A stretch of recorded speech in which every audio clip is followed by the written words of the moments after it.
नमस्कार, एक बार फिर से स्वागत है। और अब जो हमारा टॉपिक है वो है एल्केलॉइड्स। ठीक है, बायोएक्टिव कंपाउंड्स के बारे में हम पढ़ चुके हैं। बात करेंगे हम एल्केलॉइड्स की। तो ये एल्केलॉइड्स जो होते हैं वो क्या होते हैं? ठीक है, एल्के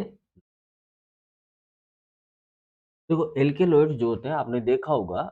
एल्केलॉइड ऐसे होते हैं जैसे जो ये होता है ना अपना केलोट्रोपिस। केलोट्रोपिस देखा है? तो साधारण भाषा में आँख भी बोलते हैं, धतूरा, है ना? उसमें एक लेटेक्स निकलता है, दूध जैसा पदार्थ, है ना? तो वो जो दूध जैसा पदार्थ निकलता है ना, वही एल्केलॉइड। मतलब उसको आप एल्केलॉइड समझ सकते हो, मतलब वो एल्केलॉइड ही है, समझ कह सकते हो, वो एल्केलॉइड ही है। रबड़, रबड़ देखा है? रबड़ जो होता है वो भी पेड़ से प्राप्त होता है, वो भी एक प्रकार का क्या है? एल्केलॉइड्स है। तो जो एल्केलॉइड्स होते हैं ना, वो इस तरह से प्लांट से स्रावित किए जाते हैं। खास बात इनकी क्या होती है कि ये एक नाइट्रोजन कंटेनिंग कंपाउंड होता है, मतलब इनके पास में क्या होता है? नाइट्रोजन होता है। ठीक है? और ज़्यादातर ये फ्लावर वाले जो प्लांट्स होते हैं उनके अंदर पाए जाते हैं, मतलब जो फ्लावर वाले प्लांट्स होते हैं उनमें ये पाए जाते हैं। ठीक है? तो देखो मैं कुछ लिख देता हूँ यहाँ पर इसके बारे में। तो एल्केलॉइड्स जो होते हैं वो क्या होते हैं? ये होते हैं नाइट्रोजन कंटेनिंग कंपाउंड, है ना? क्या होते हैं ये? ये होते हैं नाइट्रोजन कंटेनिंग कंपाउंड्स। ठीक है? नाइट्रोजन कंटेनिंग कंपाउंड्स होते हैं। पहली बात तो ये हो गई, ठीक है? और किस में पाए जाते हैं? फ्लावरिंग प्लांट्स में पाए जाते हैं। ठीक है? कुछ ही प्लांट्स में पाए जाते हैं, सभी में नहीं पाए जाते ये पाए जाते हैं फ्लावरिंग प्लांट्स में। जैसे पॉपी होती है, अफ़ीम, है ना? अफ़ीम भी एक प्रकार का एल्केलॉइड्स है, वो भी नाइट्रोजन कंटेनिंग कंपाउंड होता है। फ्लावरिंग प्लांट्स के अंदर ये पाए जाते हैं, जिनमें फ्लावर्स होते हैं, ज़्यादातर उनमें पाए जाते हैं। अभी तक हम लगभग 3000 डिफरेंट टाइप के एल्केलॉइड्स को आइसोलेट कर चुके हैं। ठीक है? कितने? मोर देन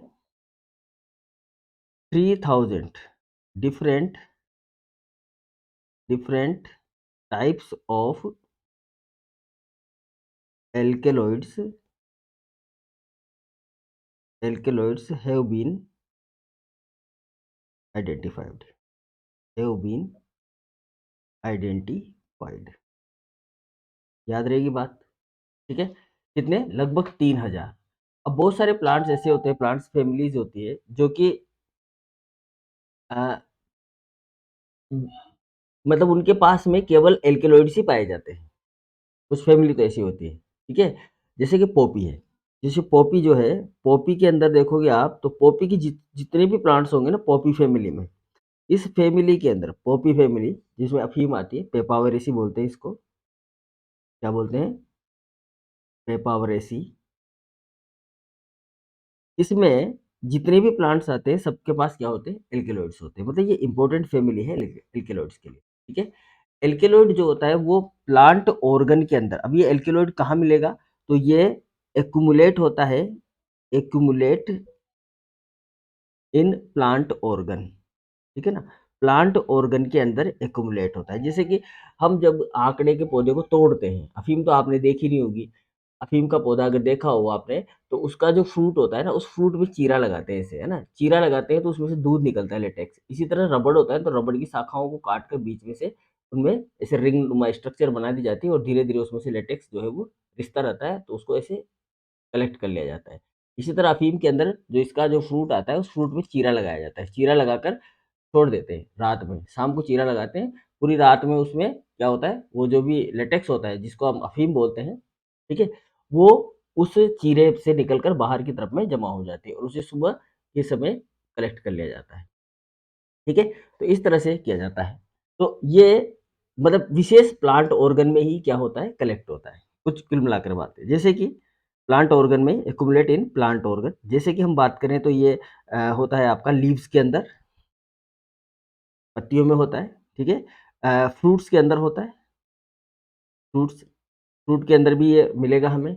और अ, ये जो है पत्तियों के अंदर, फ्रूट्स के अंदर, इसके अंदर कभी-कभी ये आपको किसमें मिलेगा? स्टेम में भी मिल जाएगा, स्टेम के अंदर, ठीक है? सभी के अंदर ये मिल सकता है। तो ये 3 ऑर्गन होते हैं प्लांट्स में, लीव्स, फ्रूट्स और स्टेम, ठीक है ना? अब देखो जो जानवर ऐसे पादपों को खा जाते हैं या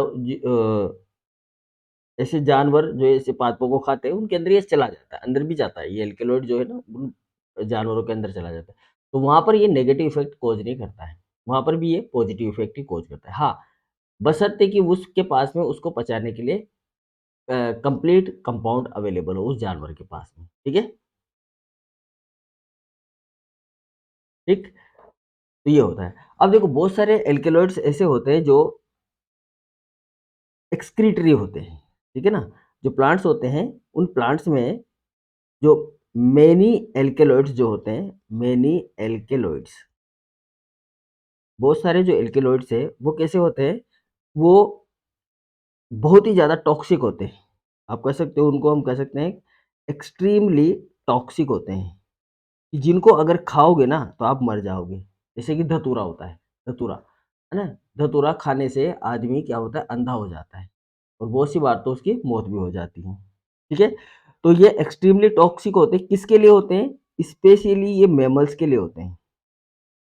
इसके लिए मैमल्स के लिए, यानी कि हम ये कह सकते हैं कि प्लांट्स ने ये जो एल्केलॉइड्स है अपने डिफेंस के लिए बनाए हैं। एल्केलॉइड्स किसके लिए बनाए हैं? डिफेंस के लिए बनाए हैं। अब एल्केलॉइड है तो इसका मतलब बायोएक्टिव कंपाउंड है और इसका मतलब ये सेकेंडरी मेटाबोलाइट है। कहानी समझ में आ रही है? बिल्कुल सिंपल तरीके से, है ना? तो ये भी वही प्रोडक्ट है, वही बात है। अब यहाँ पर हम इनको पर्टिकुलरली पढ़ रहे हैं बायोएक्टिव कंपाउंड को, जो सेकेंडरी मेटाबोलाइट है उसमें हमारा पहला था एल्केलॉइड्स।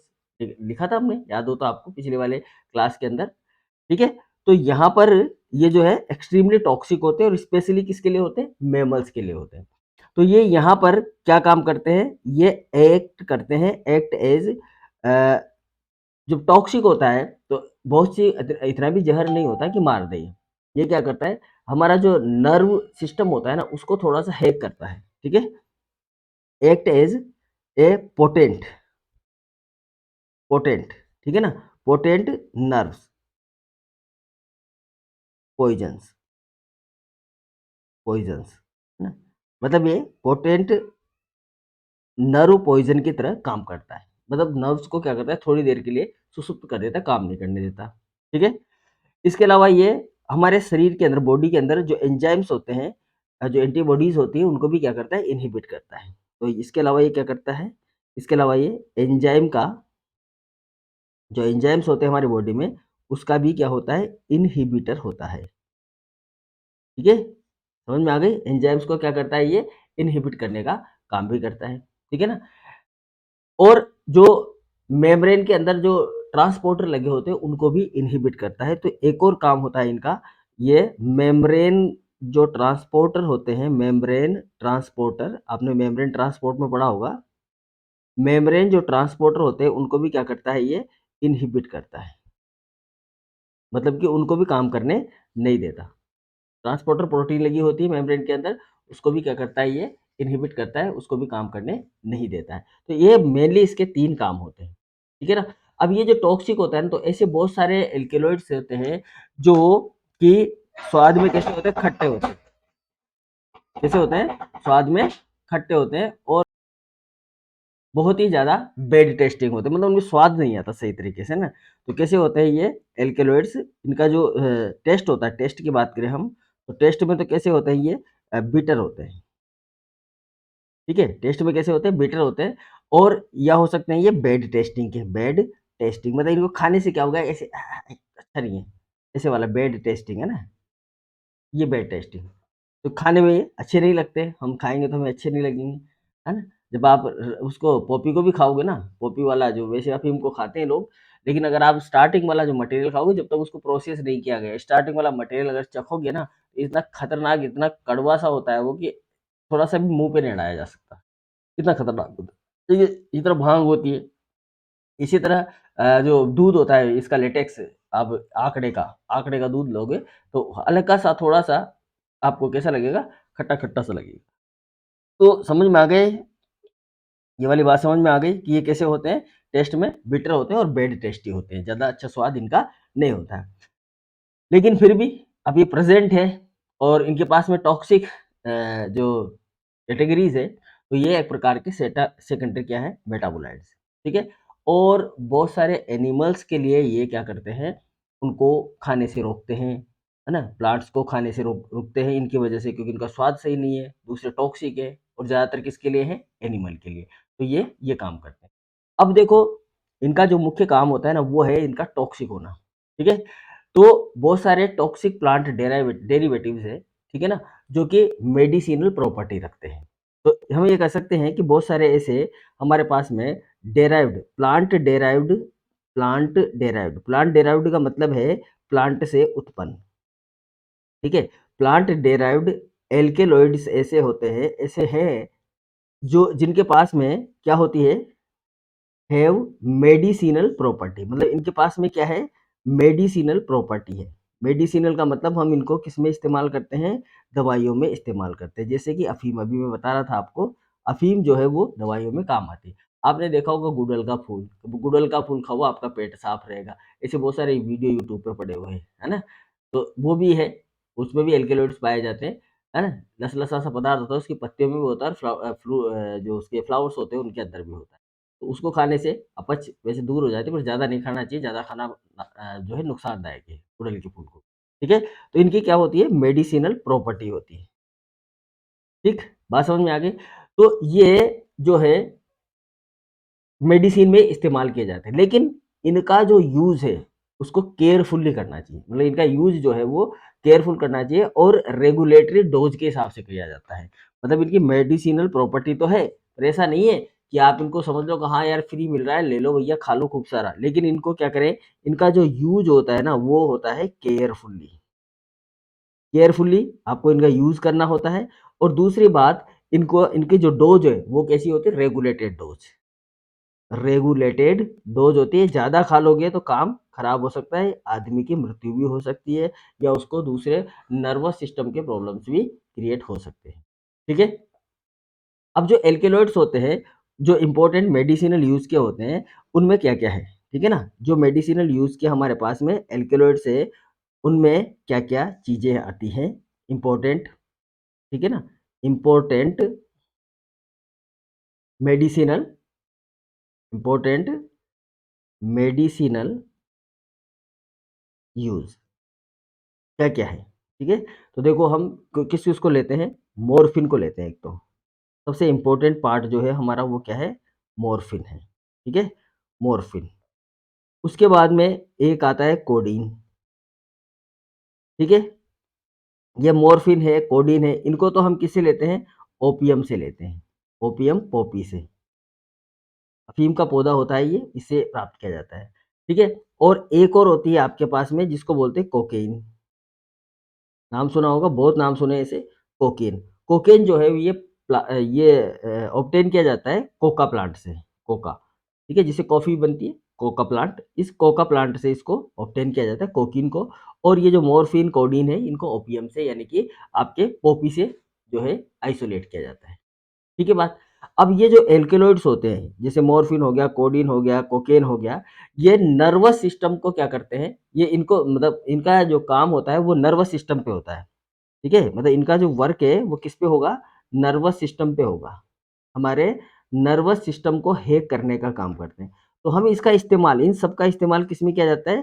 पेन किलर में किया जाता है। मतलब कि दर्द मिटाने में, दर्द निवारक दवा के रूप में हम इसका इस्तेमाल करते हैं, पेन किलर के रूप में। ऐज़ ए पेन किलर हम इनका इस्तेमाल करते हैं। बात समझ में आ गई आपको? इसमें इस्तेमाल करेंगे इनका हम पेन किलर में। पेन किलर का मतलब दर्द निवारक दवा के रूप में इस्तेमाल किया जाता है। तो जैसे एनेस्थीसिया दिया जाता है लोगों को, इसके अलावा बहुत सारी पेन किलर्स होती है, सर्दी-खाँसी की दवाई होती है, उसमें आपने देखा होगा मेफेट पाया जाता है, एक मेफेट करके एल्केलॉइड्स है जो प्लांट से आइसोलेटेड है, ठीक है? वो भी जो है दवा के साथ में मिलाकर दिया जाता है ताकि व्यक्ति को क्या आ जाए, नींद आ जाए और आराम से उसको जो दर्द हो रहा है वो दर्द नहीं हो। तो पेन किलर के रूप में हम इसको अ, इस्तेमाल करते हैं, ठीक है? अब देखो, एक प्लांट है एट्रोपाइन, ठीक है? एट्रोपाइन जो है वो अ, इतना खतरनाक प्लांट है जिसको हम एनेस्थीसिया में इस्तेमाल करते हैं। क्या नाम है उसका? एट्रोपाइन, ठीक है? मैं लिखता हूँ यहाँ पर एट्रोपाइन। ये जो एट्रोपाइन है ना, ये एट्रोपाइन आइसोलेट किया जाता है डेडली नाइट सील्ड प्लांट से। क्या नाम है इसका? प्लांट का नाम है ये डेडली नाइट शेड। ठीक है, प्लांट का नाम क्या है? डेडली नाइट शेड, ये प्लांट का नाम है। ठीक है, अब आप गूगल पे सर्च मारना, क्या नाम है इसका? Deadly night shade plant. ठीक है, अब इसका मतलब क्या हुआ? नाइट का मतलब रात, शेड का मतलब छाया, और डेडली मतलब बहुत ही खतरनाक। ठीक है, काली शाह रात, इसका मतलब ये होता है काली शाह रात। तो ये जो काली शाह रात वाला जो प्लांट है, इस प्लांट से एट्रोपाइन आइसोलेट किया जाता है।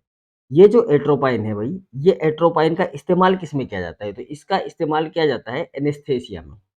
ठीक है, किसमें किया जाता है? एनेस्थेसिया। एनेस्थेसिया का मतलब होता है बेहोश करना। ठीक है, लोगों का जो ऑपरेशन किया जाता है तो उसको एनेस्थेसिया दिया जाता है। तो एनेस्थेसिया मतलब बेहोश करने की दवा होती है, तो इस बेहोश करने की दवा के रूप में इसको इस्तेमाल किया जाता है। और दूसरा, आंखों के इलाज में, दूसरा किसमें किया जाता है? आंखों के इलाज में, जिसको हम बोलते हैं ऑप्थेल्मोलॉजी। क्या बोलते हैं इसको हम? ऑप्थेल्मोलॉजी बोलते हैं। ठीक है, क्या बोलते हैं भाई? ऑप्थेल्मोलॉजी। समझ में आ गई बात? तो ये ऑप्थेल्मोलॉजी में भी इसका इस्तेमाल किया जाता है, इसका एट्रोपाइन का। ठीक है, अब ये तो बात हुई कुछ काम की हमारी, जिसे हमें याद रखना है, और शुरुआती तौर पर एल्केलॉइड्स आएगा टिप्पणी के रूप में, तो उसके ऊपर लिखना है। उसके बाद में इसका क्लासिफिकेशन लिखना है। सब प्रश्न जो है आपके 10 नंबर के हैं, एक वीडियो 10 नंबर आपको दिलाएगा। Classification of alkaloids. ठीक है, एल्केलॉइड्स का क्लासिफिकेशन। तो जनरली जो हम क्लासिफिकेशन करते हैं एल्केलॉइड का, वो करते हैं हम उसकी स्ट्रक्चर के आधार पर। इसके आधार पर करते हैं भाई, उसकी संरचना के आधार पर। ठीक है ना, क्योंकि इसके अंदर जो है स्ट्रक्चर के अंदर डाइवर्सिटी पाई जाती है। अब 3000 प्रकार के हैं, 3000 को हमें क्लासिफाई करना है, तो उसको हम कैसे क्लासिफाई करेंगे? स्ट्रक्चर के आधार पर, क्योंकि यहाँ पर जो स्ट्रक्चर होती है उसमें डाइवर्सिटी पाई जाती है। और यहाँ पर कोई स्पेसिफिक यूनिक क्लासिफिकेशन नहीं है इसका, जिस तरह से प्लांट्स का है वैसे, है ना। तो एल्केलॉइड्स को हम कुछ उनकी संरचना के आधार पर बांटते हैं, जिसमें सबसे पहला है हमारे पास में ट्रू एल्केलॉइड्स। नंबर 1 जो है, जिसको हम पढ़ने वाले हैं, वो क्या है आपका? ट्रू एल्केलॉइड्स, जिनको हम सत्य एल्केलॉइड्स बोलेंगे। ठीक है, ट्रू एल्केलॉइड्स जिनको हम कहेंगे। ठीक है, ऐसे एल्केलॉइड्स जिनमें नाइट्रोजन होती है, कंटेन नाइट्रोजन। ठीक है, नाइट्रोजन कहाँ होगी? इनके हेटेरोसाइकिल रिंग में होगी। इनके पास में एक रिंग होगी, हेटेरोसाइकिल रिंग। ये इस तरह की हेटेरोसाइकिल रिंग होगी। इस हेटेरोसाइकिल रिंग में कहीं ना कहीं एक नाइट्रोजन कंपाउंड अवेलेबल होगा। कुल मिलाकर हम कह सकते हैं ट्रू जो होते हैं उनके अंदर। ठीक है, हेटेरोसाइकिल रिंग के अंदर नाइट्रोजन कंपाउंड, हेटेरो है, साइकिल है। ठीक है ना, मतलब छह कार्बन वाली रिंग होगी और एक नाइट्रोजन होगा।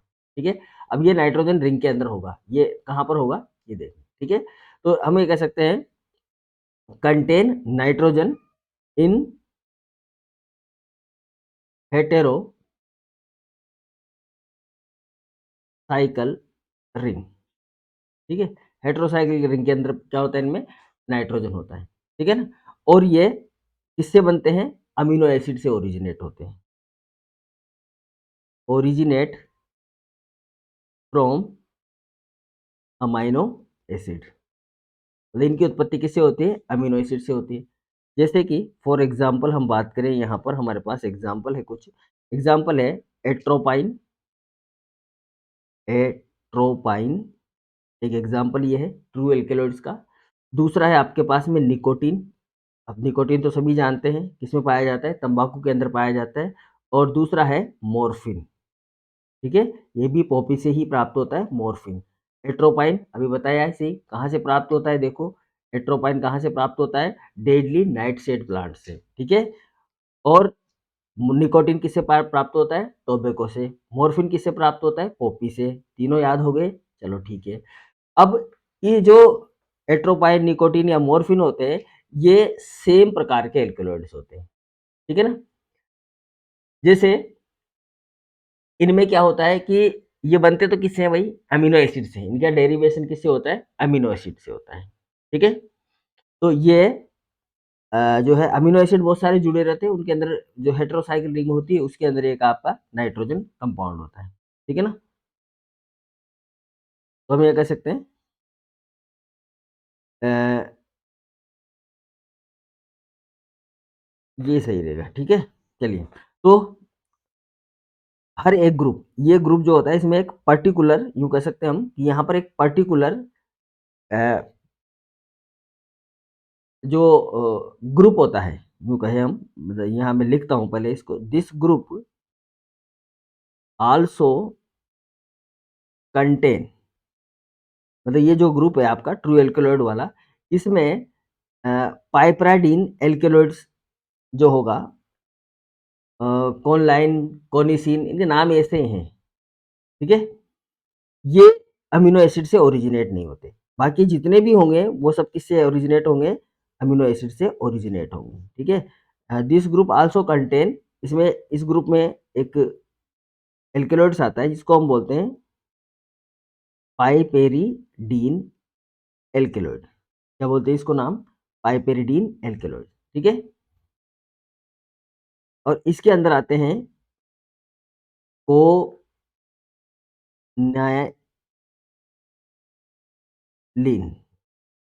कोनाइलिन। ठीक है? और दूसरा नाम आता है इसके अंदर कोनिसिन, कोनाइलिन और कोनिसिन। ये दोनों, इन दोनों, ये दोनों की उत्पत्ति जो है किससे नहीं होती है? अमीनो एसिड से नहीं होती है। कुल मिलाकर हम ये कह सकते हैं। ठीक है? तो यह हम लिख देंगे do not originate, do not originate from amino acids. ठीक है ना? ये दोनों अमीनो एसिड से जो है ओरिजिन नहीं करते हैं, मतलब इनकी उत्पत्ति अमीनो एसिड से नहीं होती है। ठीक है? इसमें सेम प्रकार के एल्केलॉइड्स होते हैं, उनमें केवल नाइट्रोजन, उनकी जो हेटेरोसाइकिल रिंग होती है उसमें नाइट्रोजन का ही अंतर होता है। ठीक है? जैसे टर्पेन है, टर्पेन में जैसे कि हम बात करें, टर्पेन के अंदर आता है एक इवोनाइन, इवोनाइन। ठीक है? और किसी-किसी का पेप्टाइड फ्रेगमेंट होता है तो उन पेप्टाइड फ्रेगमेंट के अंदर नाइट्रोजन में डिफरेंस होता है। ठीक है? ये अलग-अलग तरह के होते हैं, बस इतना हमें याद रखना है इसके अंदर, ज़्यादा कुछ नहीं। ट्रू एल्केलॉइड्स हम किसको बोलते हैं? देखो बहुत ही कॉम्प्लिकेटेड होंगे, तो हमें तो क्या है कि उसी हिसाब से बायोलॉजी के हिसाब से बात करनी, केमिस्ट्री के हिसाब से हम बात नहीं करेंगे, है ना? अगर केमिस्ट्री के हिसाब से बात करेंगे ना तो हम खुद ही उलझ जाएँगे इसके अंदर, है ना? बहुत से सोच रहे होंगे सर यार आप थोड़ा-सा और एक्सप्लेन कर दो, तो भई हमें इतनी की ज़रूरत है, ज़्यादा नहीं है, ठीक है? वरना फिर इनकी स्ट्रक्चर वगैरह पे पहुँचेंगे। अब जिसमें स्ट्रक्चर की ज़रूरत है उसमें स्ट्रक्चर ज़रूर बताएँगे आपको, है ना? उसमें घबराने की ज़रूरत नहीं है। तो देखो ये जो ट्रू एल्केलॉइड्स होते हैं, हमने कहा कि ये नाइट्रोजन होता है इनकी हेटेरोसाइकिल रिंग में, पहली बात हमने ये करी यहाँ पर। देखो 2-3 चीज़ें जो हमें याद रखनी है बस यही सफिशिएंट है हमारे लिए। क्या है कि हेटेरोसाइकिल रिंग होती है, ठीक है? और अमीनो एसिड से ये ओरिजिनेट होते हैं, 2 बात, ठीक है? अब जो हेटेरोसाइकिल रिंग होती है वो अलग-अलग में अलग-अलग तरीके से उपस्थित होती है, ठीक? इसके उदाहरण हैं एट्रोपाइन, निकोटीन और मॉर्फिन। ये है काम की हमारे बात। और इसमें कुछ ऐसे होते हैं जो कि जिनकी उत्पत्ति अमीनो एसिड से नहीं होती है, ठीक है? अमीनो एसिड से ओरिजिनेट नहीं होते, कौन है वो? कोनेलाइन और कोनिसीन, बस यही याद रखना है, ठीक है जी? ये तो हो गया हमारा पहला ट्रू एल्केलॉइड, नंबर 1 क्या हो गया? ट्रू एल्केलॉइड, ठीक? अब आ जाओ नंबर 2, नंबर 2 की बात करते हैं अपन। नंबर 2 टाइप का जो हमारे पास में एल्केलॉइड्स होता है वो है प्रोटो एल्केलॉइड्स, ठीक है? कौन-सा होता है जी? Proto alkaloids. अब ये जो प्रोटो एल्केलॉइड्स होते हैं, इनमें भी नाइट्रोजन रिंग तो होगी, ठीक है ना? और ये भी किससे ओरिजिनेट होंगे? अमीनो एसिड से। तो ये लिखते हैं हम इसका आंसर यहाँ पर, ये कंटेन कंटेन नाइट्रोजन, इनमें भी क्या होगा? नाइट्रोजन होगा और इनकी भी उत्पत्ति किससे होगी? ओरिजिनेट फ्रॉम अमीनो एसिड्स, ठीक है? किससे उत्पन्न होंगे ये? अमीनो एसिड से ही उत्पन्न होंगे, ठीक है? इसके एग्ज़ाम्पल लिखो आप इसके, ये लिख लो इसके अंदर आप, एक तो लिख लो आप इसके अंदर मिसकेलाइन,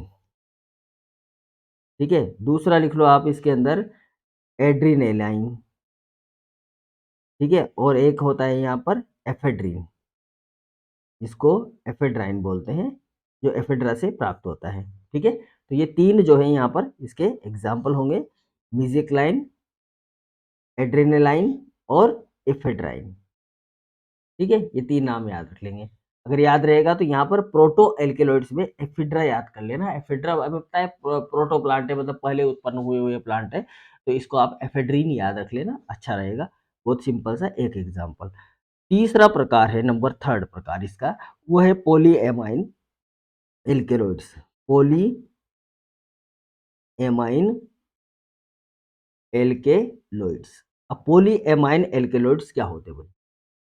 ठीक है, देखो पॉलीएमाइन, हाँ ठीक है जी, अभी तो बहुत टाइम है। पॉलीएमाइन एल्केलॉइड्स, तो पॉलीएमाइन एल्केलॉइड जो होते हैं, ये एक 2-3 तरह के एल्केलॉइड्स होते हैं, उनके डेरिवेटिव होते हैं। ठीक है ना, मतलब ये है तो खुद जो पॉलीएमाइन एल्केलॉइड्स होते हैं ना, तो ये एल्केलॉइड्स तो नहीं होते, ये 2-3 ऐसे पॉली एल्केलॉइड्स को प्रोड्यूस करते हैं। तो हम ये कह सकते हैं कि ये डेरिवेटिव्स होते हैं किसके? डेरिवेटिव्स होते हैं ये किसके? एक तो होता है इसमें प्यूट्रेसाइन। ठीक है, क्या है? प्यूट्रेसाइन। एक है स्पर्माडाइन या स्पर्मीडाइन लिख लो, स्पर्मीडाइन। और एक है स्पर्माइन, स्पर्माइन। ठीक है, इनका क्या होता है? ये डेरिवेटिव होता है, मतलब इनकी उत्पत्ति इसी से होती है। ये जो है आपका पेट्रेसाइन, स्पर्माडाइन और स्पर्माइन, इनकी उत्पत्ति किससे होती है? इन डेरिवेटिव्स, मतलब इनकी उत्पत्ति होती है किससे? पॉलीएमाइन एल्केलॉइड्स। पॉलीएमाइन का मतलब है इसमें बहुत सारे नाइट्रोजन है, एक नहीं है, एक से ज्यादा नाइट्रोजन, सीधी बात है। ठीक है, पॉली है ना। तो नंबर 4, देखो नंबर 4 की बात करें हम, तो ये होते हैं पेप्टाइड, एक तरह के बहुत बड़े बड़े पेप्टाइड होते हैं। पेप्टाइड एंड साइक्लोपेप्टाइड होते हैं। पेप्टाइड एंड साइक्लोपेप्टाइड एल्केलॉइड्स होते हैं, एल्केलॉइड्स होते हैं। ठीक है, 5वें प्रकार के हैं आपके पास में सूडो एल्केलॉइड। एल्केलॉइड जैसे होंगे लेकिन कैसे होंगे? सूडो एल्केलॉइड, वास्तव में एल्केलॉइड नहीं होते, सूडो एल्केलॉइड्स होते हैं। ठीक है ना, मतलब आभासी प्रकार के नकली एल्केलॉइड्स होते हैं, मतलब एल्केलॉइड्स लाइक कंपाउंड होते हैं। ठीक है, जैसे कि हम बात करें यहाँ पर ये एल्केलॉइड्स लाइक कंपाउंड होते हैं, लाइक कंपाउंड।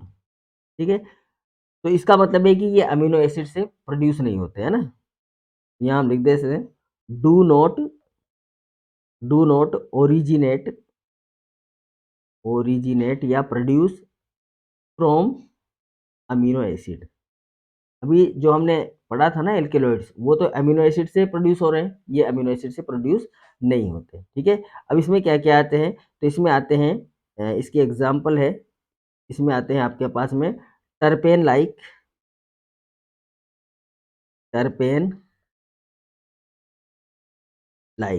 ठीक है, एंड स्टेरॉइड लाइक एल्केलॉइड्स। ठीक है, क्या है ये? एल्केलॉइड्स है। तो टर्पेन लाइक एल्केलॉइड्स होते हैं, स्टेरॉइड लाइक एल्केलॉइड्स होते हैं। ठीक है ना, इसके अलावा एक और होता है प्यूरिन लाइक एल्केलॉइड्स। प्यूरिन के जैसे, प्यूरिन में भी नाइट्रोजन होता है ना, तो प्यूरिन लाइक एल्केलॉइड्स भी हो सकते हैं। ठीक है, इसके एग्जाम्पल देखो आप, सूडो एल्केलॉइड्स का एग्जाम्पल बहुत काम का है, इंपॉर्टेंट है। ठीक है, सूडो एल्केलॉइड्स में क्या क्या आता है? तो सूडो एल्केलॉइड्स में आता है एक तो कैफीन, ठीक है ना, जिसको हम बोलते हैं केफाइन। ठीक है, एक आता है थियोब्रोमाइन, ये सूडो एल्केलॉइड्स है ना। एक आता है थियोक्राइन, और एक आता है थियोफाइलाइन, थियोफाइलाइन। ये सारी चीजें आती है किसके अंदर? आपके एल्केलॉइड्स के अंदर। ठीक है, तो ये हो गया इनका क्लासिफिकेशन। तो हमने पहले तो एल्केलॉइड्स के बारे में पढ़ा, फिर उसके क्लासिफिकेशन के बारे में पढ़ा। अब हम पढ़ने वाले हैं इसका बायोलॉजिकल रोल, मतलब इसका बायोलॉजी में किस तरह से इस्तेमाल किया जाता है। तो बायोलॉजिकल रोल ऑफ एल्केलॉइड। ठीक है, तो बायोलॉजिकल, इसको घुमा देता हूँ मैं थोड़ा सा, ठीक है। बायोलॉजिकल, थोड़ा सा इसको कैमरे को बड़ा कर लेते हैं, वीडियो वाला, है ना, ठीक है भी। हाँ, मुझे भी दिखना चाहिए ना, ठीक है जी। तो बायोलॉजिकल रोल, बायोलॉजिकल रोल की बात करें अपन, ठीक है। सबसे पहला तो इसका बायोलॉजिकल सिग्निफिकेंट की अगर हम बात करें तो सीधी सीधी बात है बायोलॉजिकल रोल में, तो कि ये क्या करता है, प्रोटेक्शन करता है किसकी, प्लांट्स की, किसके प्रति, फंगजाई के प्रति, ऐसे समझते हैं अपन, ठीक है। इधर ठीक रहेगा, मैं भी सामने दिखता रहूंगा आपको, है ना। तो देखो ये क्या करता है, प्रोटेक्शन करता है, protect plant from fungi, fungi से, दूसरा इंसेक्ट से, कीड़े मकोड़ों से, और साथ ही साथ एनिमल से। क्या करता है ये, हमारी प्लांट्स की सुरक्षा करता है, ठीक है। ये एक्सक्रीटरी प्रोडक्ट होता है किसका, ये तो हमें पता है कि ये एक्सक्रीटरी एक्सक्रीटरी प्रोडक्ट होता है ये, क्या होता है, एक्सक्रीटरी प्रोडक्ट होता है किसका, प्लांट का, मतलब कि प्लांट का उत्सर्जी पदार्थ होता है, ठीक है। और कुछ जो है नाइट्रोजन को रिजर्व करने वाले कंपाउंड होते हैं, तो सम ऐसे होते हैं, some are reservoir, reserve reservoir of nitrogen, ठीक है ना। कुछ कैसे होते हैं, नाइट्रोजन को रिजर्व करने वाले होते हैं, मतलब नाइट्रोजन की क्या करते हैं ये, उसको स्टोर करके करने का काम करते हैं। एंड हेल्प इन, एंड साथ ही साथ क्या करते हैं, हेल्प करते हैं किसमें, इन प्रोटीन सिंथेसिस में, प्रोटीन सिंथेसिस, प्रोटीन सिंथेसिस में क्या करते हैं, हेल्प करते हैं, ठीक है। इसके अलावा ये ग्रोथ रेगुलेटर का काम भी करते हैं, ठीक है। तो यहां पर हम लिख देते हैं behave as growth regulator hormone, कभी कभार ये ग्रोथ रेगुलेटर हार्मोन की तरह भी काम करते हैं, ठीक है ना। अब ये जो हार्मफुल इफेक्ट होते हैं किसके, एसिड्स के, उनको न्यूट्रलाइज करने में भी काम आते हैं प्लांट्स के अंदर, ठीक। देखो, जो ये काम ये क्या करते हैं, ये हेल्पफुल होते हैं, helpful in neutralising, helpful in neutralising harmful harmful effect of acids, ठीक है। जो एसिड्स होते हैं उनके हार्मफुल इफेक्ट को न्यूट्रलाइज करने में भी काम आते हैं, और डिजीज से भी प्रोटेक्शन देते हैं। तो प्रोटेक्ट प्लांट्स फ्रॉम डिजीज, ठीक है। जो डिजीज होती है उन डिजीज से भी ये क्या करते हैं, प्लांट्स को प्रोटेक्ट करते हैं। इसके अलावा आपने याद होगा, एक एल्केलॉइड है जो कि क्रोमोसोम में वृद्धि करता है, क्रोमोसोम को डबलिंग कर देता है, साइटो जो माइटोसिस होता है, माइटोसिस के अंदर वो साइटोकाइनेसिस नहीं होने देता, और न्यूक्लियोकाइनेसिस होता है दो दो तीन तीन बार, तो उसे क्रोमोसोम की संख्या क्या हो जाती है, डबल हो जाती है। तो ऐसे पदार्थ का नाम क्या है, बताओ देखिए, चलो सोच लो आप, है ना, मैं बता देता हूँ, यहाँ वीडियो को पॉज कर लेना, फिर सोचना, और फिर आप बताना, ठीक है, क्योंकि बहुत से देख ही नहीं रहे ना। चलिए, तो देखो उसका नाम है कोलचिसिन, ठीक है। क्या है उसका नाम, कोलचिसिन है, कोलचिसिन।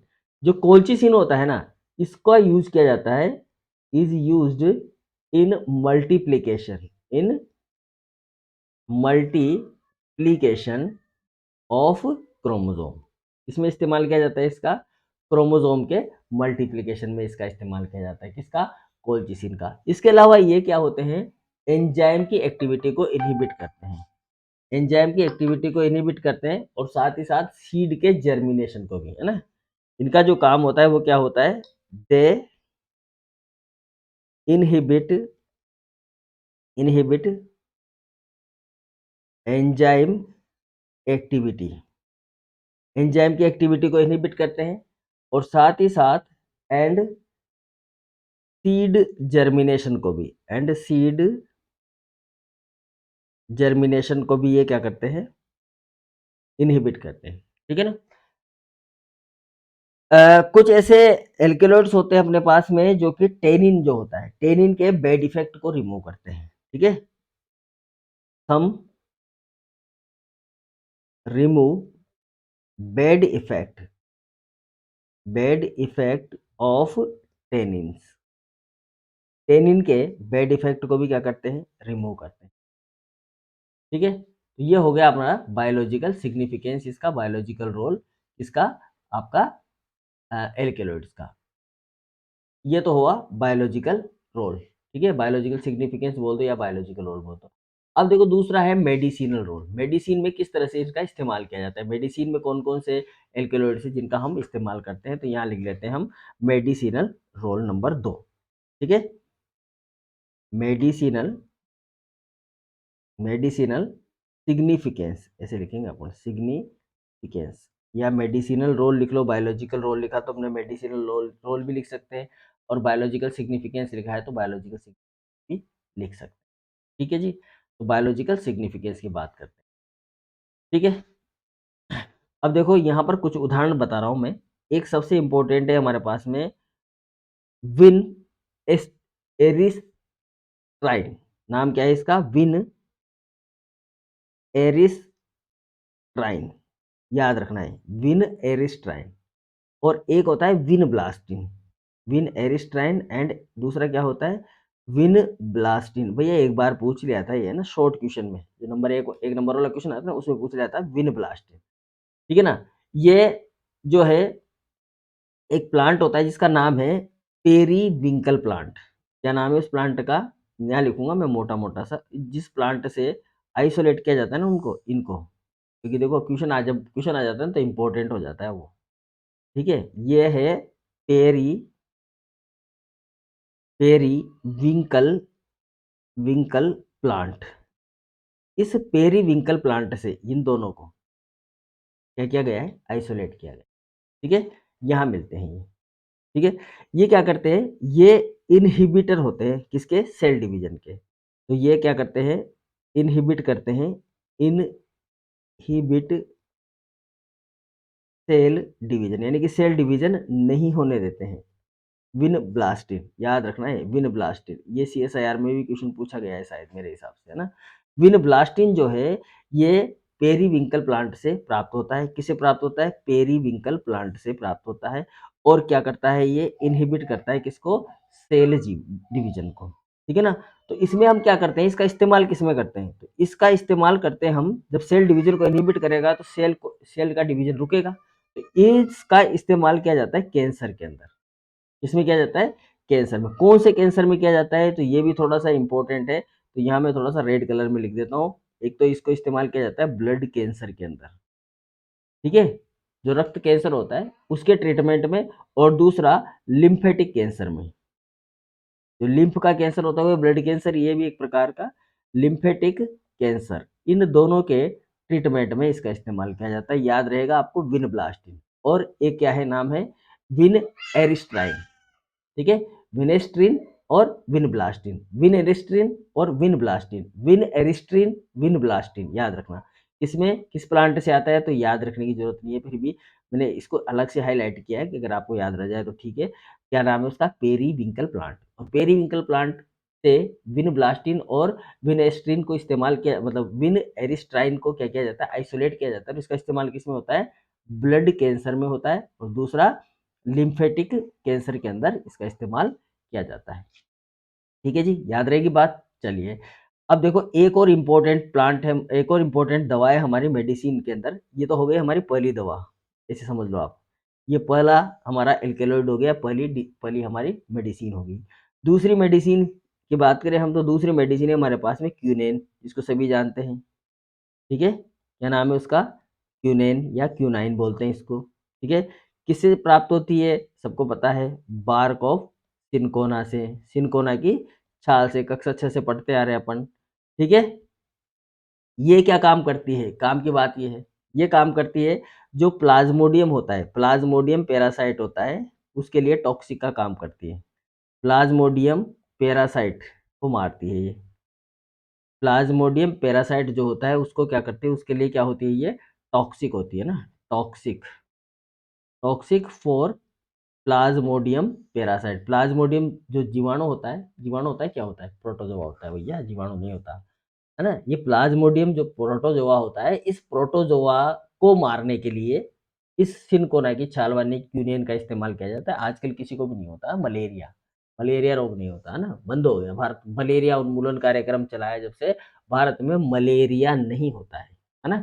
हम मलेरिया मुक्त हैं, है ना। ज़्यादातर हमारे जो क्षेत्र है वो मलेरिया मुक्त है, अब हम मलेरिया नहीं होता। और मलेरिया किसकी वजह से होता था, मच्छर के काटने से नहीं, मच्छर तो वाहक होता है, किसकी वजह से होता है, प्लाज्मोडियम की वजह से होता है। देखो अभी जो सीएसआईआर नेट का एग्जाम होगा उसमें बहुत सी बार पूछा गया है, वो सिंपल सा क्वेश्चन है, कोई गलती करते हैं इसमें। और ये प्लाज्मोडियम जो है ना वो क्या है, प्रोटोजोआ है, बैक्टीरिया नहीं है, जीवाणु नहीं है, क्या है, प्रोटोजोआ। तो इस प्रोटोजोआ को मारने के लिए किसका इस्तेमाल करते हैं, कौन से एल्केलॉइड का इस्तेमाल करते हैं, यूनेन का। ठीक है, याद रहेगा ना, बहुत सिंपल चीज़ है लेकिन फिर भी भूल जाते हैं क्योंकि कन्फ्यूजन कर देता है। नेक्स्ट एल्केलॉइड जिसका हम इस्तेमाल करते हैं, जिसको हम इस्तेमाल भी करते हैं, क्या नाम है उसका, कैफाइन, यानी कि कॉफ़ी। ठीक है ना, कैफाइन। ये जो कैफाइन होता है ये किस में मिलता है, तो देखो एक तो मिलता है ये कॉफ़ी के अंदर, जिसको हम बोलते हैं कॉफ़िया, ठीक है ना। और दूसरा मिलता है ये चाय के अंदर, टी। और इसके साथ साथ ये मिलता है कोका प्लांट के अंदर, कोका प्लांट। ठीक है, कोका प्लांट अलग है, कॉफ़ी अलग है, इसके जैसा होता है कोका प्लांट। ठीक है, इसके अलावा एक और हमारे पास में है निकोटीन, निकोटीन। ये जो निकोटीन होता है ये किससे प्राप्त होता है, ये मिलता है हमें टोबैको प्लांट से। प्लांट का नाम टोबैको है, निकोटीन उसके अंदर पाया जाता है, तो टोबैको प्लांट से मिलता है हमें ये एल्केलॉइड। देखो ये जो निकोटीन है ना, इसका तो खेतों के अंदर क्या होता है कि जिन खेतों के अंदर इंसेक्ट ज़्यादा लगते हैं, ठीक है ना, मतलब जहाँ पर फसलों को चौपट कर देते हैं कीट, पतंगे, काट देते हैं, जड़ों को काट देते हैं, उनको खा जाते हैं, उनकी पत्तियों को रुकने नहीं देते, ठीक है? तो किसान लोग क्या करते हैं कि 1 साल उस खेत के अंदर तम्बाकू की खेती कर लेते हैं। तो तम्बाकू की खेती करने की वजह से क्या होता है कि उसके जो डंठल वगैरह, पत्तियाँ वगैरह वो खिलती है ना, तो वो ज़मीन के अंदर मिल जाती है और मिलने से वहाँ पर क्या होता है, निकोटीन आ जाता है, उनके ज़मीन के अंदर निकोटीन हो जाता है। पत्तियाँ गलेंगी तो निकोटीन बाहर निकलेगा ही, सीधी-सी बात है। तो ये निकोटीन क्या करता है, उन कीट पतंगों को मार देता है, उनके लिए इंसेक्टिसाइडल का काम करता है। तो इसका एक सबसे इम्पोर्टेंट पार्ट, इसका जो इम्पोर्टेंट रोल है इसका निकोटीन का, वो है कि ये एक तो इंसेक्टिसाइड होता है, क्योंकि हमें तो मेडिसिनल यूज़ चाहिए हमें, ठीक है? तो ये इंसेक्टिसाइड होता है। ये तो हो गए इसके सामान्य रूप। अब ये दोनों जो कैफ़ीन और निकोटीन है, इनका इस्तेमाल किसमें किया जाता है? तो इनका इस्तेमाल किया जाता है स्टिमुलेटर के रूप में, उत्तेजक के रूप में। ये क्या काम आते हैं हमारे? ये होते हैं स्टिमुलेंट, ठीक है? स्टिमुलेंट यानी कि उत्तेजक होते हैं, उत्तेजना देने वाले होते हैं, मादक पदार्थ के रूप में इनको इस्तेमाल किया जाता है, तो उत्तेजक होते हैं। नेक्स्ट है मॉर्फिन। इसकी तो बात हम शुरू से करते आ रहे हैं, बहुत इंपॉर्टेंट एल्केलॉइड है, बहुत महँगा भी है, ठीक है? और दवाओं में सबसे ज़्यादा इसका इस्तेमाल किया जाता है। ज़्यादातर इसका इस्तेमाल जो है पेन किलर में किया जाता है, जिन लोगों को बड़ा दर्द होता है, खतरनाक दर्द होता है, एक्सीडेंट हो गया, उनको दिया जाता है एक तो ये। दूसरा एनेस्थीसिया में भी इस्तेमाल कर लेते हैं इसका। तीसरा सबसे ज़्यादा इम्पोर्टेंस जो इस्तेमाल है इसका वो है नारकोटिक विभाग में। नारकोटिक रोल है इसका एकदम इम्पोर्टेंट, क्योंकि वहाँ पर क्या होता है भई, ये जब कोई लोग झूठ बोलते हैं ना, तो वो इसको देने के बाद में, ठीक है? उसका नार्को टेस्ट करवाते हैं तो इसको मॉर्फिन को दिया जाता है उसको, तो मॉर्फिन को जब देते हैं तो वो बड़ी आसानी से सारा सच उगल देता है, क्योंकि उसका तंत्रिका तंत्र के ऊपर अपने सोचने समझने की क्षमता तो उसकी खत्म हो ही जाती है, तो उससे जो पूछा जाता है और जो घटनाएँ घटी होती है वो सारी वो बता देता है। तो इसलिए मॉर्फिन का इस्तेमाल किसमें किया जाएगा हमारा? मॉर्फिन का इस्तेमाल किया जाएगा हमारा नारकोटिक विभाग में, यानी कि नारकोटिक यूज़ होता है इसका, नारकोटिक यूज़, ठीक है? और दूसरा पेन रिलीफ में, ठीक है ना? Relief of pain, pain killer के रूप में, किलर तो नहीं बोल सकते, रिलीफ देता है। लोगों को दर्द होता है, पता नहीं किस-किस के दर्द होते हैं, तो उनमें भी ये इस्तेमाल करते हैं लोग। नशेड़ी जो लोग होते हैं वो करते हैं इसका इस्तेमाल, है ना? जिनको ज़माने के दर्द होते हैं, ठीक है? एक है कोडेनाइन, इसको भी देख लेना आप, कोडेनिन। ये मॉर्फिन का डेरिवेटिव होता है, मतलब एक जो कोडिनेन होती है ना, इसी से मॉर्फिन बनता है। तो यहाँ लिख लो आप इसको, मॉर्फिन का ही क्या होता है ये, डेरिवेटिव ऑफ मॉर्फिन ऐसे लिखो। मतलब मॉर्फिन इसी से बनाई जाती है, कोडेनाइन से, है ना। डेरिवेटिव ऑफ मॉर्फिन, मॉर्फिन का डेरिवेटिव होता है। और ये कैसा होता है, ये एनाल्जेसिक होता है, मतलब दर्द निवारक होता है ये भी, है ना। एनाल्जेसिक, है ना। एनाल्जेसिक, एनाल्जेसिक का मतलब होता है दर्द निवारक। लिख देता हूँ मैं, याद रहे तो ठीक है। आपको दर्द निवारक दवाओं के रूप में इसका इस्तेमाल किया जाता है, किसका, कोडेन का। ठीक है। एक और है, वैसे तो बहुत सारे हैं, एक है क्वानिडाइन, इसको भी देख लो, क्या नाम है, क्वानिडाइन। क्वानिडाइन जो है, ये भी किससे मिलता है हमें, सिनकोना से मिलता है। ठीक है। इसको भी सिनकोना से प्राप्त करते हैं अपन। और इसका इस्तेमाल किया जाता है आर्थराइटिस जो रोग होता है, मतलब कि इस रोग का नाम जो है थोड़ा सा अजीब सा है याद रखने में, ए रिथमिक, ठीक है ना। ए, इसको लिखेंगे अपन ए रिथमिक, ए रिथमियस, ए रिथमियस, है ना। ये जो ए रिथमियस है, ये रोग में क्या होता है, जो आपका हार्ट बीट होता है ना, वो इर्रेगुलर होता है। ठीक है ना, हार्ट बीट जो होती है वो इर्रेगुलर होती है। तो ये समझिए आपकी, जैसे 40, 50, 60 अपनी जो हार्ट बीट होती है यहाँ पर, है ना, वो 1 मिनट में 70 बार हमारा हृदय धड़कता है। 1 मिनट तो 70 बार धड़क जाएगा, दूसरे में 80 बार हो जाएगा, तीसरे साइकिल में वो 60 ही रह जाएगा, इस तरह से। तो इसको बोलते हैं हम एरिथमिटिस, एरिथमिटाइस, है ना। एरिथमी, एरिथमियस, एरिथमियस बोलते हैं। और ये जो एरिथमियस होता है, इसमें क्या होता है, इररेगुलर, इररेगुलर रिदम होता है, किसका, रिदम किसका होता है, हार्ट बीट का, हार्ट बीट। ठीक है ना, मतलब हृदय की धड़कन क्या होती है, इररेगुलर हो जाती है, मतलब सही तरीके से नहीं धड़कता हृदय, हृदय में जो धड़कन होती है वो इर्रेगुलर होती है। ठीक है जी। चलिए, तो ये बात हुई किसकी, क्वानाडाइन की। भाई देखो, जो याद रह जाए ठीक है, इतने बहुत हैं। और भी हैं, बहुत सारे हैं, है ना। एक एफिड्रेन वाला भी लिख लो, ये तो आ ही गई क्वेश्चन में, आ ही जाता है ना। फिर दो और बचे हैं, उनको भी लिख लेते हैं अपन। अर्गोनोवाइन है एक, तो आपका क्या नाम है उसका, अर्गोनो वाइन। ठीक है। ये जो अर्गोनो वाइन होता है, ये प्राप्त होता है फंगस से। इससे प्राप्त होता है, फंगस से। अर्गट रोग नाम सुना, फंगस का नाम अर्गट, तो बस वही है, अर्गोनो वाइन, अर्गोनो वाइन।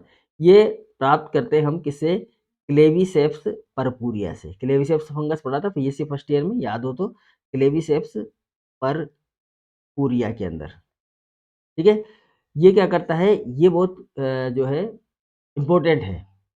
जब बच्चा पैदा होता है तो बहुत ज़्यादा तेज़ दर्द होता है ना, महिलाओं को। तो जो वो तेज़ दर्द होता है तो उसके लिए एक इंजेक्शन लगाया जाता है, दर्द को रोकने के लिए। ठीक है। तो वो दर्द जो आता है ना, वो दर्द लाने वाला इंजेक्शन, ठीक है, उस समय क्या होता है, ब्लडिंग बहुत तेज़ होती है, बहुत तेज़ गति से ब्लीडिंग होती है। जब दर्द होता है तो बहुत, जब बच्चे की बर्थ होती है तो बहुत तेज़ ब्लीडिंग भी होती है। तो उस ब्लीडिंग को रोकने के लिए इसका इस्तेमाल किया जाता है, किसका, अर्गोनोवाइन का। याद रहेगी बात। ठीक है। अब ये अलग-अलग नाम से मिलते हैं मार्केट में तो, पर इसका बेसिक जो है वो क्या है, अर्गोनोवाइन पाया जाता है उस इंजेक्शन के अंदर, और उसको लगाया जाता है ताकि महिला को जो है ना ब्लड लॉस ना हो। ठीक है। तो ये क्या करता है, किसमें मिलता है, क्लेविसेप्स परपुरिया में मिलता है। तो इसका काम होता है रिड्यूस, रिड्यूस यूटेराइन, जो यूट्रस होता है उसमें से जो ब्लड निकलता है, यूटेराइन हीमोराइज, है ना। हीमोराइज, हीमोराइज का मतलब blood loss after, after child birth. तो जब चाइल्ड की बर्थ हो जाती है तब ये इंजेक्शन लगाया जाता है, ताकि जो खून है, ब्लड है, रुधिर है, उसको रोका जा सके। वो क्या है, अर्गोनोवाइन है। ठीक है? अब इनमें से एक तो ये इम्पोर्टेंट था, अभी छूट जाता है, ये मुझे ध्यान नहीं रहा था। एक आपका जो है मॉर्फिन है, याद रख लेंगे अपन, ठीक है ना? इसके अंदर ही आ गया हमारे निकोटीन वगैरह, एक क्विनोन है सही, ये 2, 3, 4 हो गए और एक और इम्पोर्टेंट एफेड्रीन, याद रखना, ये तो वही आरपीएससी में पूछा है थोड़े दिनों पहले, एफेड्राइन, ठीक है? एफेड्राइन, ये प्राप्त किया जाता है एफेड्रा से भैया। एफेड्रा जो प्लांट होता है, उससे प्राप्त किया जाता है। पढ़ा है हमने एफेड्रा प्लांट को, है ना? ये क्या करता है, अ, सर्दी जुकाम होता है ना? नाक बहती है, फीवर हो जाता है, ठीक है? अस्थमा हो जाता है, उनमें इस्तेमाल किया जाता है। तो इम्पोर्टेंट है इसी, है ना? ठीक क्लियर? तो क्या-क्या करता है ये? देखो, एक तो ये करता है relieve discomfort discomfort of common cold. Vicks वगैरह में इसको इस्तेमाल किया जाता है ना? विक्स इन्हेलर वगैरह में इसको इस्तेमाल किया जाता है। तो जो हमें नाक अपनी बंद हो जाती है और फिर कुछ हाँ, हाँ, ऐसे करते हैं, तो फिर इन्हेल करते हैं, क्या है उसमें? एफेड्रिन है, तुरंत नाक को खोल देता है, रिलीफ दे देता है हमें, ठीक है? कॉमन कोल्ड में ये रिलीफ देता है। इसके अलावा ये एक डिजीज़ होती है साइनोसाइटिस, जो कि जुकाम जैसा ही रोग होता है, ठीक है ना? एक होता है हे फीवर किसकी वजह से होता है ये? पराग कणों की वजह से। सुना है ना नाम? Hay fever. हे फीवर किसकी वजह से होता है? पराग कणों की वजह से होता है। तो पराग कणों को जो है ये, जो पराग कण होते हैं, उनकी वजह से ये जो रोग होता है, भई क्या है ये? हाँ, अच्छा ठीक है। पराग कणों से जो रोग होता है, पराग पराग की वजह से, उसको बोलते हैं हे फीवर, उसमें भी एफेड्रिन का इस्तेमाल किया जाता है। और एक होता है आपका ब्रोंकियल अस्थमा, है ना? ये जो यहाँ पर फेफड़े में जो ब्रोंकियल्स होते हैं, उनमें कुछ जो चीज़ें फँस जाती हैं, उनको रिलीज़ करने के लिए बैक्टीरिया जो फँस जाते हैं वहाँ पर, कौन-सा बैक्टीरिया होता है? माइकोबैक्टीरियम ट्यूबरकुलोसिस, वो जो बैक्टीरिया वहाँ पर फँस जाता है, तो उसको भी वहाँ से बाहर निकालने में, उसको मारने में इस्तेमाल किया जाता है। हालाँकि वो मरता नहीं है, लेकिन फिर भी वहाँ पर जो कफ वगैरह जम जाता है, उसको रिलीज़ करवाता है ये, ठीक है? तो उसको बोलते हैं हम ब्रोंकियल अस्थमा।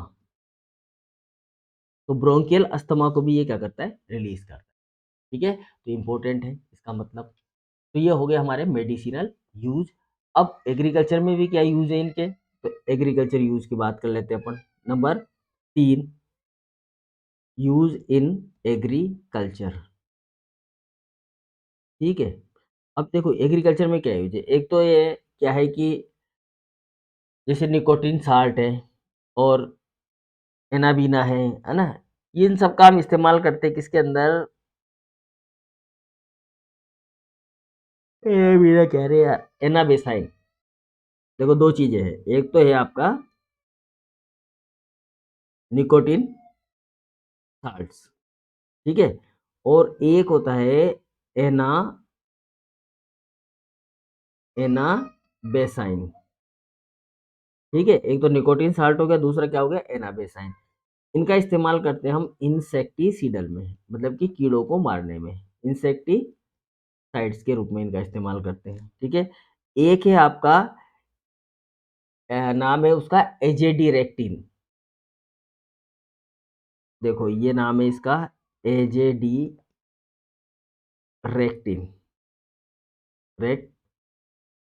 रेक्टिन, ये ऐसे लिखेंगे एजेडिरेक्टिन।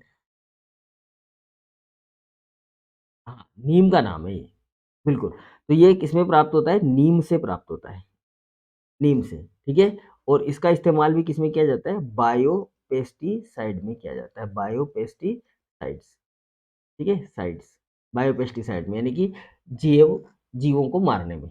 अभी आजकल पता है आपको, नीम की खाद वगैरह ये चल रही है बहुत तेज़ी से, बाबा रामदेव ने चला दी नीम की खाद, है ना? तो बाबा रामदेव ने नहीं चलाई, चलाई तो हम नहीं है, बाबा रामदेव ने तो उसका इस्तेमाल किया है, लोगों को अलग तरीके से डाइवर्ट करने के लिए, और बहुत अच्छी बात है। आप बायोपेस्टिसाइड का अगर इस्तेमाल करते हैं तो बहुत अच्छी बात है, ताकि आपके अंदर केमिकल्स जो है वो नहीं जाएँगे, ठीक है ना? केमिकल जो है उसका इस्तेमाल सबसे कम होगा। केमिकल का इस्तेमाल है तो केमिकली, लेकिन एक सिंथेटिक केमिकल जाए आपके अंदर, जो कि जिसका रिंग स्ट्रक्चर वगैरह सब कुछ अलग डिफरेंट टाइप का हो, बॉडी के अंदर जाए, और एक नेचुरल केमिकल जाए। बॉडी तो पूरी केमिकल से बनी हुई है।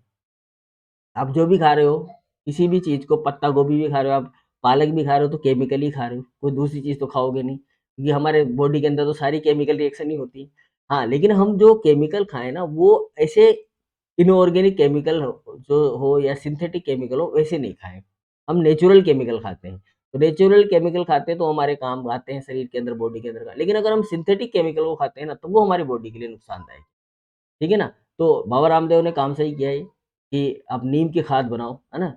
और वो नीम की खाद बनाओ या नीम का आप सॉल्यूशन बनाओ किसको मारने के लिए कीटों को मारने के लिए, तो कीट भाग जाएँगे, है ना? ताकि आप उसके ऊपर जो है सिंथेटिक पेस्टिसाइड का इस्तेमाल ना करें। तो ये बायोपेस्टिसाइड के रूप में इसको इस्तेमाल करते हैं। और एक नंबर 4 चीज़, बहुत इम्पोर्टेंट चीज़ें होती हैं ना। देखो अगर हम अपने तरीके से बताते हैं ना लोगों को, तो वो समझ में नहीं आता उनको, है ना? अगर किसी साइंटिस्ट ने बताया होगा या किसी एग्रीकल्चर सुपरवाइज़र ने किसी किसान को बताया होगा ना कि यार भाई साहब आप नीम की है ना, नीम की पत्तियों को जलाकर और या फिर उनको गलाकर उनसे है ना स्प्रे बना सकते हो और उस स्प्रे को है ना छिड़क दो। तो वो बोला अरे यार क्या बावड़ा बना रहा है तू यार एग्रीकल्चर का आदमी होके भी ऐसी बात बताता है। और लेकिन अब बाबा रामदेव बता रहे हैं ना तो बहुत अच्छा लग रहा है उनको, हाँ यार सही बात है। अब लोग बहुत इस्तेमाल कर रहे हैं, तो बहुत अच्छी बात है ये कि लोगों में अवेयरनेस आ रही है इसके बारे में। चलिए नंबर 4 कर लेते हैं हम use of a, psycho active drugs. देखो साइको एक्टिव ड्रग्स जो है, आपने देखा होगा बहुत से लोग जो है ना पागल होते हैं। पागल कौन से पागल होते हैं? जिनकी माता आ जाती है। मैं उनकी बात कर रहा हूँ यहाँ पर, है ना? ये क्या है ये? Use of psycho active drugs, ठीक है? देखो ये साइको एक्टिव ड्रग्स के रूप में भी हम इसका इस्तेमाल करते हैं। तो जिन लोगों को आ जाती है हाँ, बात है आती है, भूत भी आ जाते हैं किसी-किसी को, है ना? तो मतलब उनका दिमाग पे संतुलन नहीं होता है, तो ऐसे लोगों को ट्रीटमेंट देने के लिए हम इन एल्कलॉइड्स का इस्तेमाल करते हैं। मतलब ऐसे लोगों को ट्रीट दिया जाता है। मतलब उनका ट्रीटमेंट जो है ऐसे किया जाता है, किनसे? इन एल्कलॉइड से किया जाता है भैया, है ना? तो किसी में भूत-प्रेत आ रहा हो तो उसको इधर-उधर नहीं ले जाएँ, भगवान के पास मतलब वहाँ पर मंदिर-वंदिर में ना ले जाकर उसको कहाँ ले जाएँ? डॉक्टर के पास ले जाएँ, तो वो उसको क्या देगा? एल्कलॉइड्स देगा और उस एल्कलॉइड से उसका भूत धीरे-धीरे, धीरे-धीरे उतर जाएगा, है ना? नहीं तो फिर अगर वो बाबा के पास जाएगी तो पूरे जीवन चलता रहेगा उसका, जब तक वो मरेगी नहीं, तब तक आते रहेंगे उसका कोई इलाज नहीं है, ठीक है?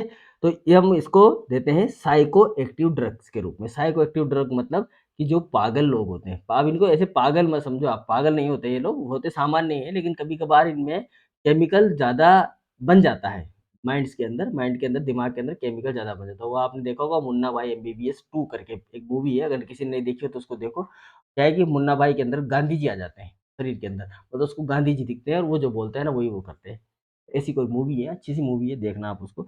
वो इस एक प्रकार का क्या है साइको जो है पेशेंट होता है, मुन्ना भाई उसके अंदर, है ना? ऐसे बहुत सारे हैं, आपके गाँव में भी होंगे 2-4 तो उनको भी आप थोड़ी सलाह दे देना कि आप डॉक्टर के पास जाओ भैया, इधर कुछ नहीं रखा हुआ है। तो यहाँ पर हम साइको एक्टिव ड्रग के रूप में किसका इस्तेमाल करते हैं? देखो मैं कभी-कभार कुछ ऐसी चीज़ें बताता हूँ, जो सिलेबस से आउट होती है ना, पर लेकिन बहुत काम की होती है, सामान्य जीवन में बहुत काम आती है। आप इनसे बच भी सकते हैं, है ना? देखो एक तो होती है कोकाइन, है ना? एक होती है कैफ़ीन। तो ये लोग क्या करते हैं आपने देखा होगा जिन लोगों को इस तरह की प्रॉब्लम्स होती है या साइको मोटर जिनके अंदर प्रॉब्लम है या जिनके इस तरह की छेड़ा-छाड़ी लगे रहते हैं भैया सीधी-सीधी बात है, वो लोग क्या करते हैं चाय कैफ़ीन को ज़्यादा इस्तेमाल करते हैं। मतलब कॉफ़ी पीते हैं या चाय को बहुत ज़्यादा बहुत बार-बार इस्तेमाल करते हैं। उनको पता है कि यार मैं थोड़ी देर में अगर मेरा दिमाग में मतलब संतुष्टि नहीं आई ना, तो फिर वापस से मैं वैसा ही हो जाऊँगा और फिर कुछ गड़बड़ होगी, है ना? फिर लोग मेरे ऊपर हँसेंगे, "अरे यार देखो इसके क्या हो रहा है ना?" कुछ लोग इसका गलत इस्तेमाल करते हैं, गलत फ़ायदा उठाते हैं, है ना? तो ये क्या है कोकेन है, कैफ़ीन है ना? एक और होता है क्या होता है ये? एक होता है कैथीनोन, कैथीनोन होता है ना? कैथीनोन। ये हमारा जो सेंट्रल नर्वस सिस्टम होता है ना, उसको स्टिम्युलेट करने का काम करते हैं। मतलब ये क्या करते हैं? Stimulate central nervous system CNS को स्टिम्युलेट करते हैं, ठीक है? ये 3 इसके अलावा है मिज़ेलाइन अ, साइलोसाइबिन एक होता है डाइमिथाइल ट्रिप्टेमाइन, ठीक है? आइबोगाइन, ठीक है? ये सब क्या है? ये ऐसी चीज़ें हैं भैया जो नशेड़ी लोग होते हैं वो लेते हैं। यानी कि इसका इस्तेमाल होता है किसमें? हेलुसिनोजन में, ठीक है? हेलुसिनोजेनिक दवाएँ होती हैं।